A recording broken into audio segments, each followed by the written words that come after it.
The world is full of different and beautiful people that all have their own way of dealing with death. Welcome to Watch Mojo's Top 5 Facts.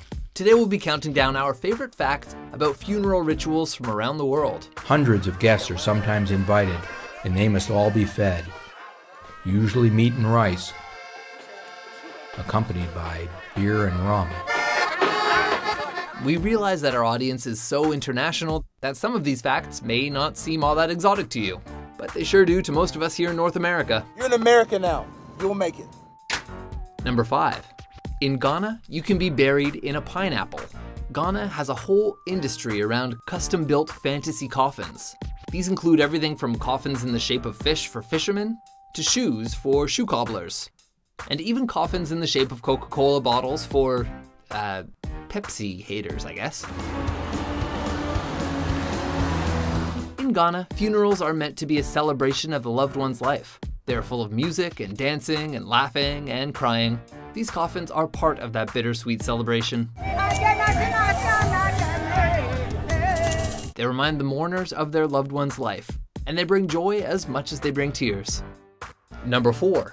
People dance with their dead relatives in Madagascar.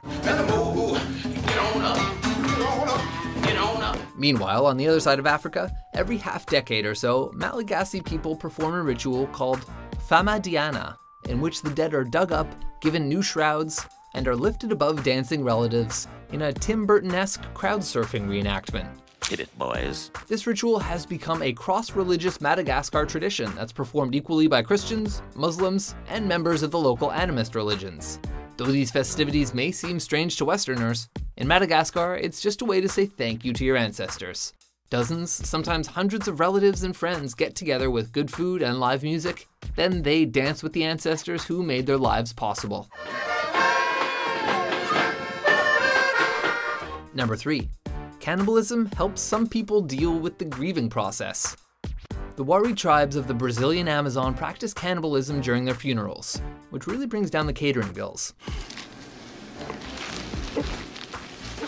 The funerals involve burning and destroying everything the deceased once owned, along with the uneaten parts of his or her body. The ritual is designed to eradicate everything that could remind the deceased's family of their loved one. Even the dead person's name is no longer used after the funeral. That name no longer has any meaning for me. The act of eating the body is meant to change even the physical substance of the deceased into something that won't cause grief. This practice has stopped during the last 50 years, but many Wari elders miss the old days and find the idea of letting the bodies of their dead relatives rot in the dirt to be disturbing and disrespectful. Number 2. Japanese monks perfected the art of self-mummification. At the opposite end of the Wari's erase the dead policy is this my body stays damn it technique. The process took over 8 years to finish, and it has only been done successfully around 24 times. It involves eating a special diet of nuts, berries, roots, and bark while exercising to remove body fat. The monk also drinks a toxic tea made from the sap of the Chinese lacquer tree for several years to make the body so dehydrated and poisonous that maggots will not eat it.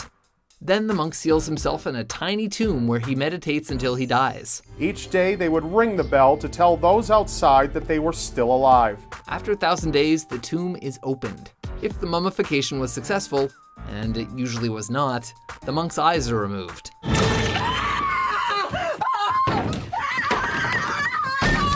Some of these mummy monks are still on display in Japan, but the process has been outlawed for obvious reasons. Number 1. Tibetans are eaten by birds. Tibetan sky burials are funerals where a deceased person is fed to vultures. The body's spine is broken so that it can be folded in half easily. Then a friend of the deceased ties the body to his back and carries it to a holy site. After it's been prayed over, monks disassemble the body and feed it to vultures.